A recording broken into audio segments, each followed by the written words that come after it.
So we've just conducted a small sort of qualitative study to look at whether we could use ultrasound, or patients could use ultrasound at home, take little selfies of their joints to try and work out whether they're bleeding or whether their joint pain is related to arthritis or bleeding.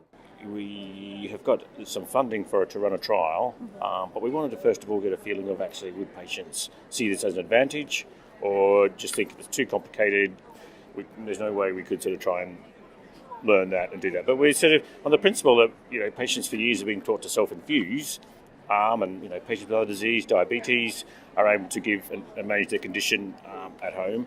There's no reason why we couldn't possibly try and teach people with haemophilia another medical skill that can sort of help them manage their condition at home. If we can do that, it will make them more able to manage their joints, bleeds, manage them more quickly, manage them with more confidence, and also give them some guidance of when that bleeds better and they can go back to their sort of activities. So one of the sort of biggest problems we face as physiotherapists, or even all clinicians with haemophilia, is this person got to bleed or not got to bleed? Yes.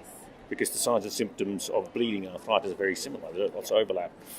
And the other question and challenge is they say, when can I go back to fully weight bearing or go back to the sports I was doing after a bleed? And really we don't really know precisely where that is. But if we can ultrasound their joints and also their muscles or get them to do it at home, they can do that with more confidence rather than have to come all the way into the haemophilia centre to get that checked out.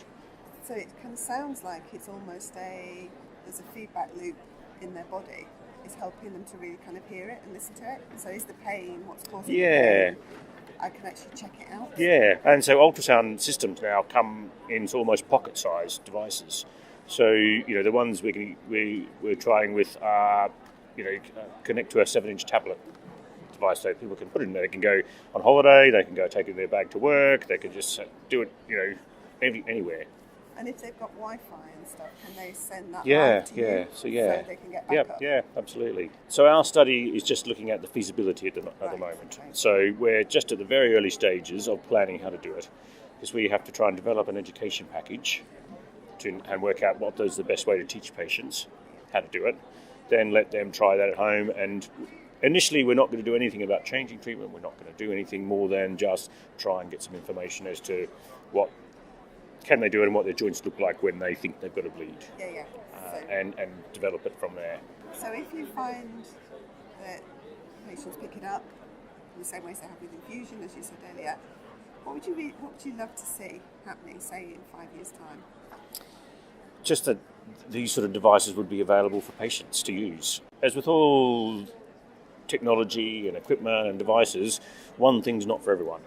And there'll be people who don't want to do this and don't trust that and don't have the confidence to do it. But it's just another tool in the sort of toolbox to give patients better confidence in self-managing their condition. I just think with newer and newer treatments coming on board, patients will bleed less and less and less. And so their experience of what a bleed is going to be quite unique. So we've got patients now that they've had in the past bled as regularly as children, know sort of what a bleed feels like, an early bleed feels like, whereas I think future patients probably won't understand that as easily, and this hopefully might help them. Yeah, so you're building for the future really, as well as now.